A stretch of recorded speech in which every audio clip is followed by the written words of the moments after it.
Kopi merupakan salah satu komoditas ekspor andalan Indonesia.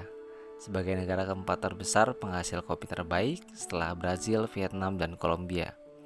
Semua kopi di Indonesia punya aroma dan ciri khas tergantung kondisi tanah di mana kopi itu ditanam.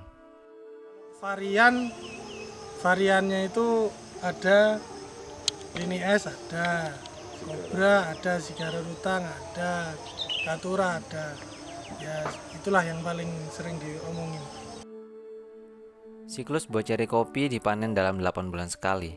Tanaman kopi tumbuh di dataran tinggi maupun dataran rendah wilayah Jawa Timur. Malang merupakan salah satu kawasan yang cocok ditanami kopi. Di Indonesia ada 4 jenis kopi yang populer, ada Arabica, Robusta, Liberica, dan Excelsa. Namun saat ini Arabica dan Robusta lah yang banyak diminati. Tanaman Arabica tumbuh di ketinggian 800 sampai 2000 meter di atas permukaan laut. Untuk Robusta berada di ketinggian 400 sampai 700 meter di atas permukaan laut. Kalau yang klasik itu ada dry sama wet. Jadi dua sih, terus dipecah lagi itu ada banyak. Proses pembuatan kopi siap seduh melalui proses panjang. Setelah dipetik, cari kopi dikupas menggunakan mesin, dan selanjutnya akan diproses sesuai kebutuhan permintaan pasar. Setelah menjadi green bean, biji kopi akan disortir sesuai kualitasnya dan siap diproses ke tahap selanjutnya. Siapa sangka, kota Malang yang terkenal dengan julukan kota bunga saat ini sedang ramai tren kedai kopi. Dari sekian banyak kedai kopi yang ada di Malang, Tipika Kopi Specialty merupakan kedai kopi yang merosting atau menyangrai kopinya sendiri. Proses roasting ini menentukan cita rasa dan karakter seorang pembuat kopi. Sebelum kita pada saat mendesain profile roasting, kita juga harus banyak mengetahui tentang potensi green bean, sehingga nanti kita bisa menentukan seperti apa desain profile roasting kita. Setelah roasting, kita juga tetap harus mengevaluasi hasil roasting dengan banyak cara, tapi di Tipika memang kita selalu memiliki kultur espresso. Jadi di situ baru kita tahu hasil roasting seperti apa.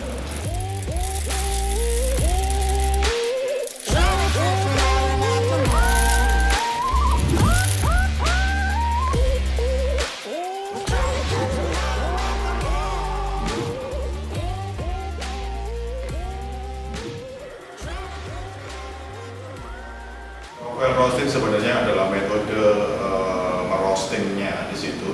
Jadi bagaimana seorang roaster bisa mendesain semua kegiatan roasting.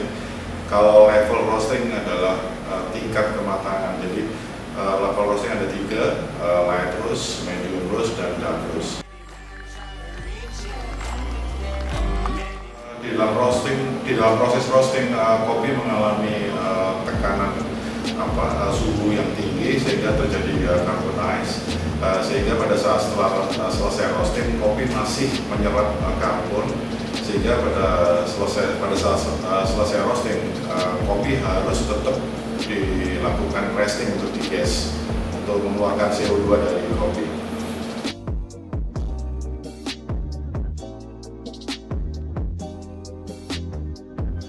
Untuk ketahanan roast bean pada saat setelah di roasting memang bermacam-macam, tergantung juga dari technical roastnya, tergantung juga dari karakter bean, tergantung juga dari ruang penyimpanan atau storage-nya, packingnya ya. Jadi kalau packingnya bagus, kualitas green bean-nya bagus, roastingnya juga technical, maka seperti di Tipika bisa bertahan sampai 8 bulan. Dan mesin roasting sangat mempengaruhi, karena tools juga bagian daripada menambah value kualitas roasting. Biji kopi yang sudah melalui tahap roasting akan menghasilkan aroma yang menggugah selera.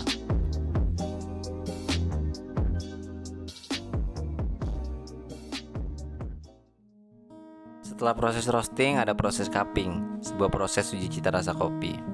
Uji cita rasa dilakukan untuk mengetahui karakter dan flavor kopi seperti apa.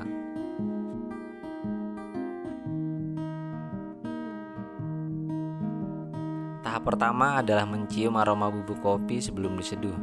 Setelah itu, 10 gram bubuk kopi diseduh dengan suhu 90-100 derajat Celcius sebanyak 160 ml air dan menunggu selama 3 menit. Partikel kopi yang mengambang akan dicium aromanya terlebih dahulu sebelum dibuang untuk mengetahui aroma kopi setelah diseduh. Setelah partikel kopi dibuang, ambil 1 sendok seduhan, hirup kuat hingga uap seduhan dapat masuk ke rongga hidung. Tahan 3 hingga 5 detik agar semua fungsi lidah bekerja. Rasakan sensasi kopi, apakah ada cacat atau tidak. Seorang penguji cita rasa harus mempunyai kepekaan terhadap bau, karakteristik, serta cita rasa itu sendiri.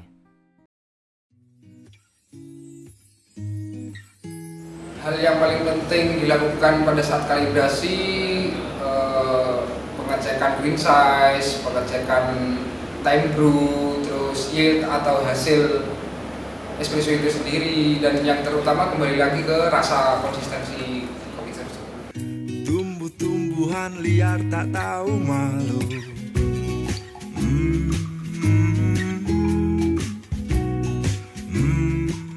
Karakter espresso yang saat ini di kemarin mungkin rasanya yang lebih ke funky, ringan, light gitu. Kalau zaman dulu itu espresso yang rasanya kuat, strong, bold. Jadi saksi bisu cerita mimpi indah di masa lalu yang terlalu. Kalau untuk mesin sendiri, mesin itu salah satu penunjang, bukan bisa membuat kopi yang enak, tapi penunjang si barista untuk memaksimalkan rasa kopi tersebut. Terus yang kedua, mesin itu bisa membantu barista untuk konsistensi rasanya. Kamu suka menikmati cappuccino, cafe latte, flat white, dan piccolo? Semua minuman kesukaanmu itu pada kenikmatannya bergantung penuh pada espresso. Untuk memilih kopi bean espresso itu yang pertama target rasa. Kita mau target rasanya yang strong atau yang ringan, yang fruity atau yang chocolatey. Yang kedua, profile roast.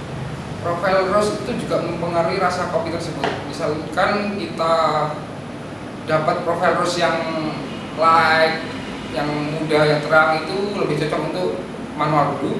Tapi kalau untuk espresso kita harus cari kopi yang memang benar-benar di profile untuk espresso, yang warnanya agak gelap atau medium. Espresso yang nikmat menghasilkan jenis minuman kopi turunannya dengan tak kalah nikmat. Jangan kira peranan espresso tidak penting bagi minuman bersusu. Untuk mengetahui kenikmatan espresso, kamu harus mencobanya espressonya langsung. At least once in a lifetime.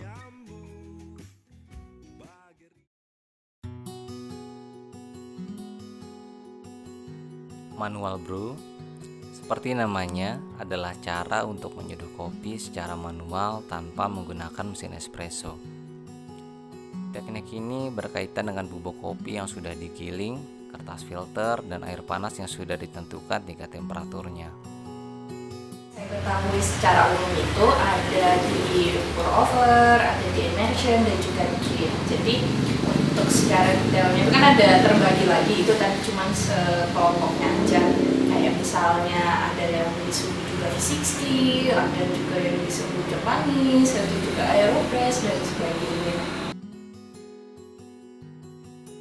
Menurut saya, yang paling penting juga itu adalah gimana bar itu terjaga secara kebersihan dan juga dari hospitality-nya yang di dalam bar. Kenapa itu penting ya? Karena kita harus bisa nge-treat customer yang udah datang ke sini, gimana caranya biar mereka bisa mendapatkan pelayanan yang terbaik dan juga mereka bisa datang lagi lah istilahnya. Manual brew coffee ini suatu alternatif untuk penikmat kopi merasakan hasil seduhan yang unik dan berbeda dibandingkan dengan espresso. Dengan teknik manual brew ini pun, para penikmat kopi dapat menjelajahi pengetahuan yang lebih dalam di dunia kopi.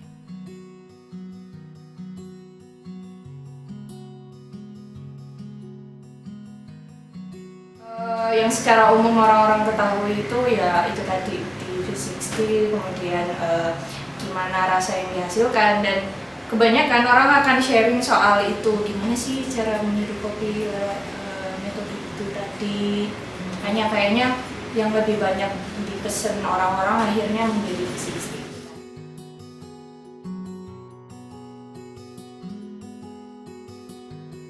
Apapun jenis dan cara seduhnya, yang penting nikmat pada tegukan. Karena pada kopi, semua tergantung oleh penikmatnya. Dan kopi akan menemukan penikmatnya sendiri.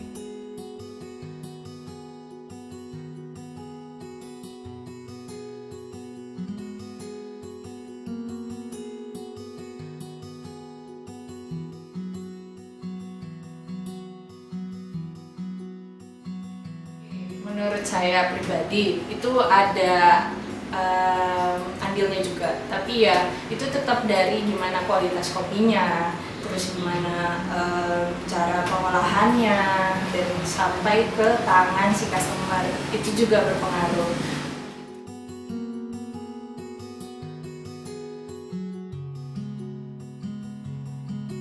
Penikmat kopi saat ini tidak sekedar ingin merasakan kenikmatan dan khasiat kopi yang mereka minum, tetapi juga melibatkan pengalaman emosional dan personal dengan berbagai pihak yang berperan menghasilkan kopi yang berkualitas.